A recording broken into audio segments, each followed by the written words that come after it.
Good morning. Welcome to a new video. My name is Katie, if you're new here. I am a naturalist and an artist, and this week I'm going analog. So it seems to be a bit of a trend right now where people are going analog or getting off of social media, doing no screens. I don't care about trends. I never have, I never will. What I do care about is the fact that I spend so much time scrolling and mindlessly consuming content that I feel like I'm not living my own life. And that's a problem. So, what I'm going to do is go 1 week living analog. And for me, what analog means is I'm off my phone. So I don't even have access to my phone. My husband has it, and he's put it somewhere where I don't know where it is. So social media is off limits. Social media is off limits. My phone is obviously off limits. YouTube is off limits with exceptions. And TV is off limits with exceptions. So for YouTube, in terms of consuming content, I'm only allowed to do that on Sundays. So on Sunday, I'll be catching up on any content that creators have made that I want to see. And if I feel like binging a creator I really like, I can do that. Only on Sunday. TV is off limits, except if I am watching a movie with my husband. What is allowed is my laptop. And what I use my laptop for are things like posting on Patreon, editing videos, and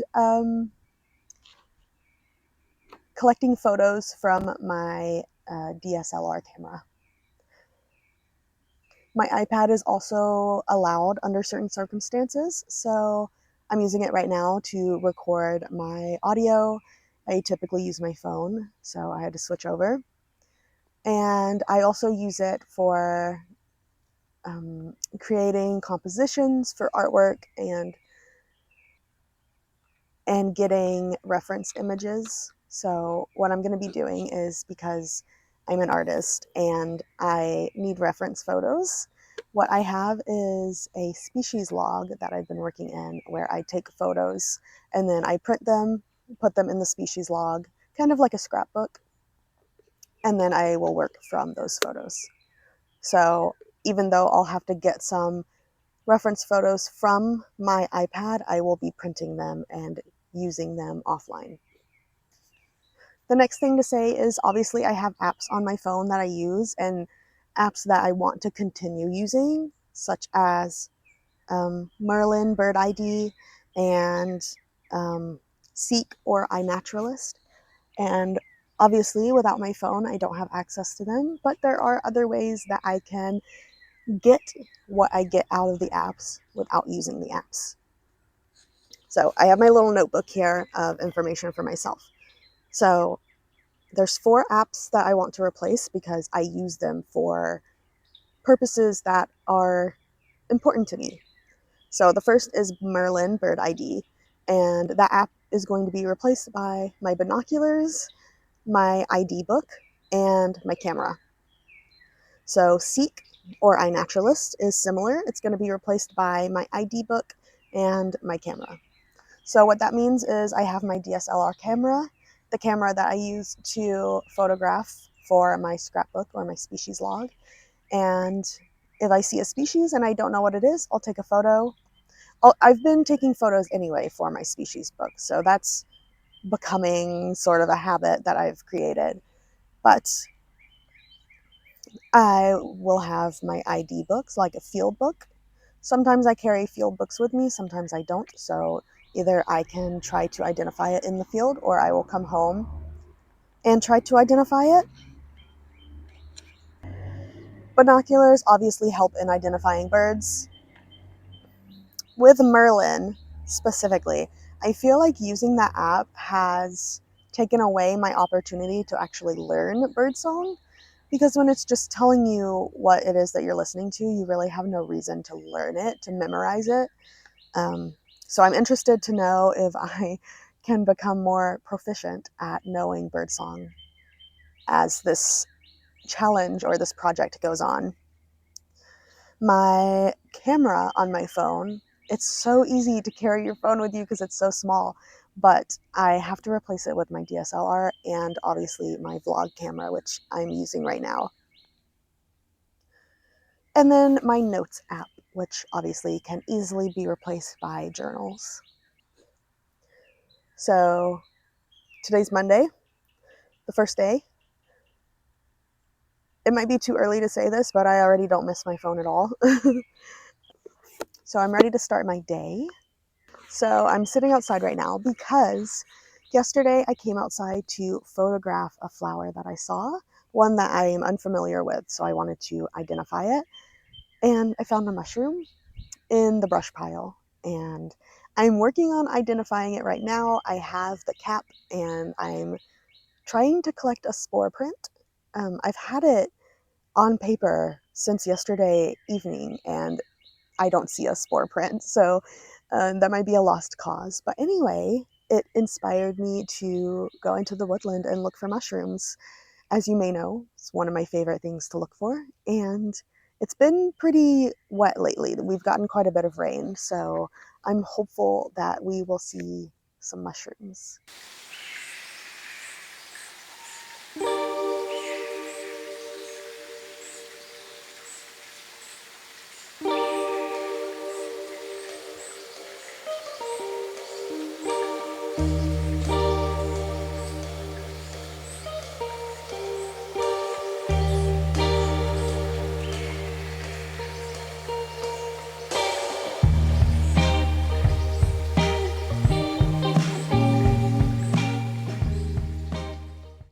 Almost immediately, I've found some russula mushrooms.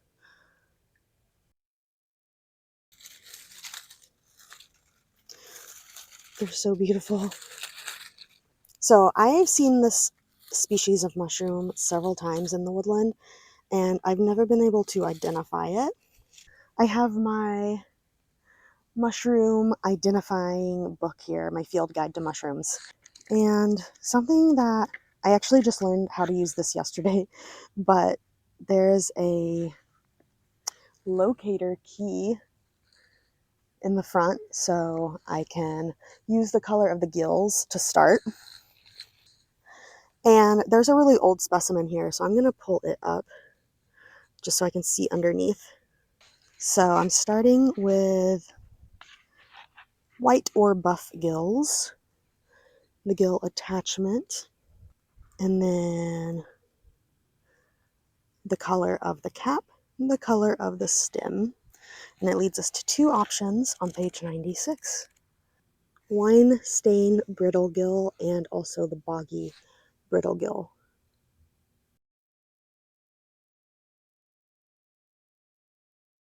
So I've just turned around and this beautiful bolete was laying on the forest floor.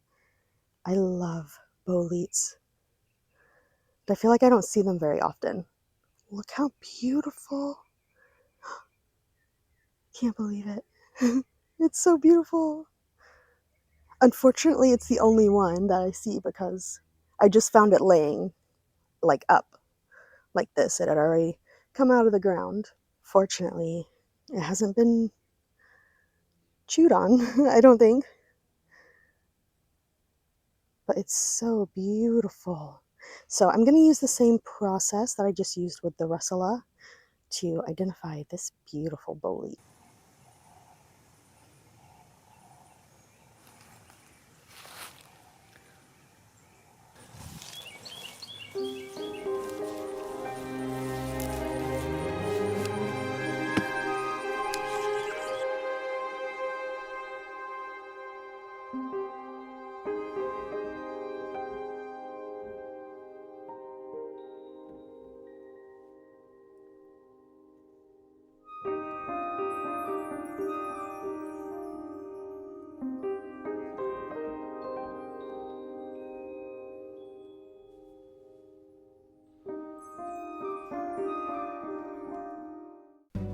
Here you can see me working in my species log. So what I've done is I've taken the photos that I took of the mushrooms that I found on my walk, and I printed them, and now I'm cutting them out. So like I said, this book is kind of like a scrapbook. So I just cut my pictures out and put them in, and then later, if I see that species again, but I don't get a photo of it, I can refer back to my species book when I'm nature journaling.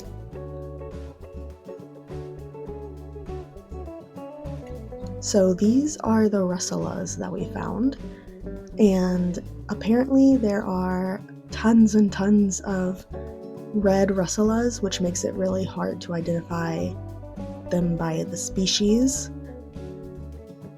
And I actually ended up not getting a positive identification on either of the boletes. So as of now, they're unidentified, but I have the photos.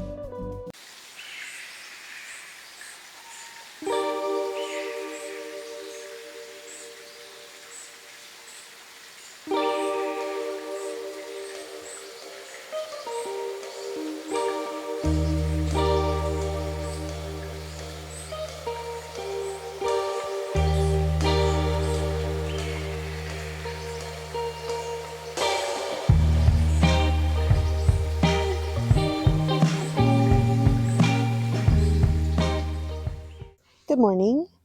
I am outside. I came out earlier to eat breakfast at the picnic table, and I thought I would check on the pond.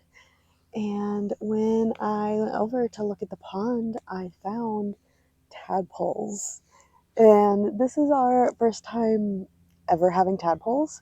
I've been looking for frog spawns since spring, and I never saw any, so I just assumed that we didn't have um, any eggs. But I found tadpoles. I figured we could go look at them together. Here's our big pond. So you can see it's still a pretty small pond, but we've got the bigger pond, and then we have a tiny little pond right there.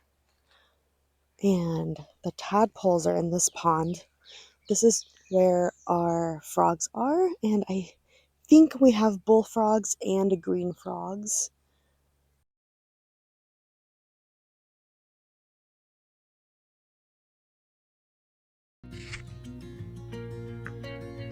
So I've come to my mom's house to visit the garden and get some fresh vegetables.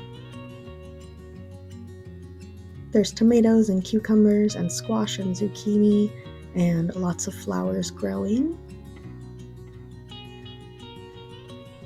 Today I took away squash and zucchini to make a casserole. And here are the cats, Sal, Lavender, and Quinn.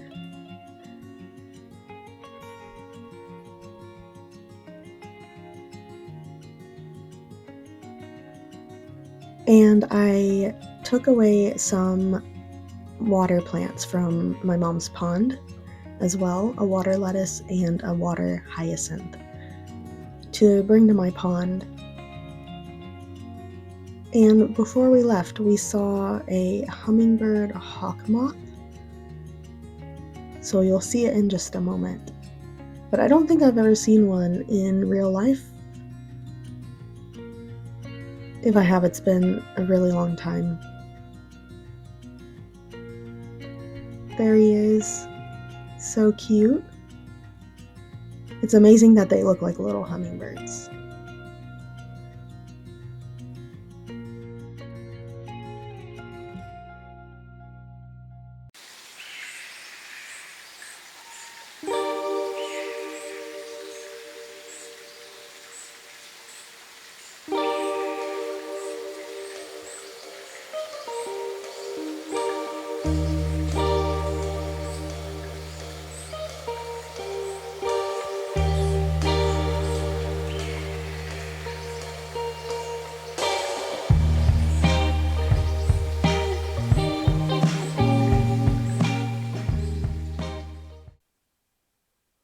Good morning. It is Thursday morning. I stopped filming on Tuesday afternoon because we discovered that one of our chickens has fly strike, so we've been dealing with that. I'm going to start painting today. It's a lovely day. It looks really rainy outside, and it's not raining yet, but I think it's supposed to. It's very windy. And I'm going to be working on the paintings that I started for the Great Smoky Mountains National Park. So you may have already seen some of these. So I have a couple of sheets.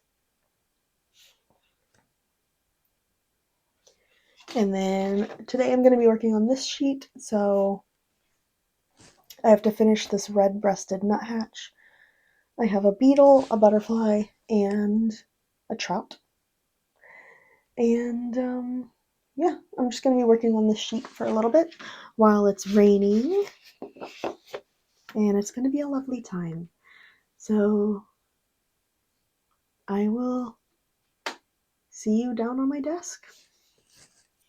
I forgot to say that I'm going back on one of my roles for myself because I have to use my iPad for my reference photos for this project, just because my printer, when I print the photos, they're not as vibrant as they are in the reference photo.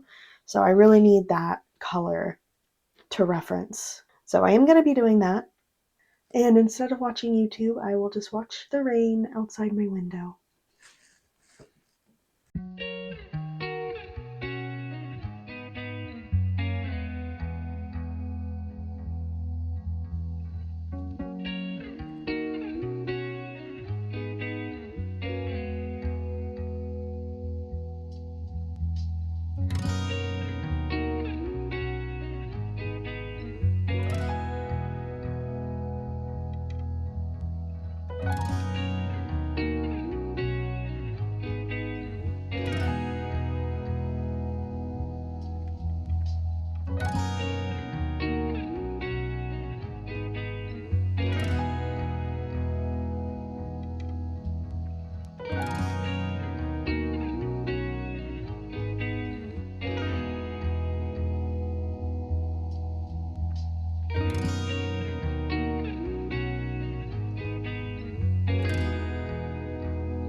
Good afternoon. I am in the woodland to say my farewells and to talk about my experience this week going analog. I wish that I could say that my attention span and ability to focus increased in a way that was noticeable, but honestly it didn't. If it has increased at all, it's just not something that I'm consciously aware of. So hopefully with time that will change, but it's only been a week, so we'll see moving forward how that goes. My main takeaway is that before this week going analog, and one of the reasons that I wanted to go analog is that I spend a lot of time scrolling and a lot of time consuming content on the internet, and I feel a little bit like I replaced scrolling and consuming media with reading. And I guess reading is a type of media, but I feel like my brain was just looking for something to replace the scrolling and the consumption with. Obviously reading is not the worst thing that I can spend my time doing, but I'm hoping that with more time, that in my moments of boredom or moments of not knowing what I want to do, that I turn to more enriching forms of entertainment, like looking for mushrooms in the woods and painting and photography and being creative in some way. So really this video was just my highlights of the week, so you saw, I guess, the best points. And a lot of time that I didn't film was spent reading or sitting doing nothing. I hope that you enjoyed the video, and maybe if you're someone who is thinking about deleting or decreasing their social media or screen time, that this was inspiring for you to start. And I very much appreciate you if you're still watching at this point. I know it's been a very long video, so I'm gonna say goodbye now, and I will see you in my next video. Goodbye.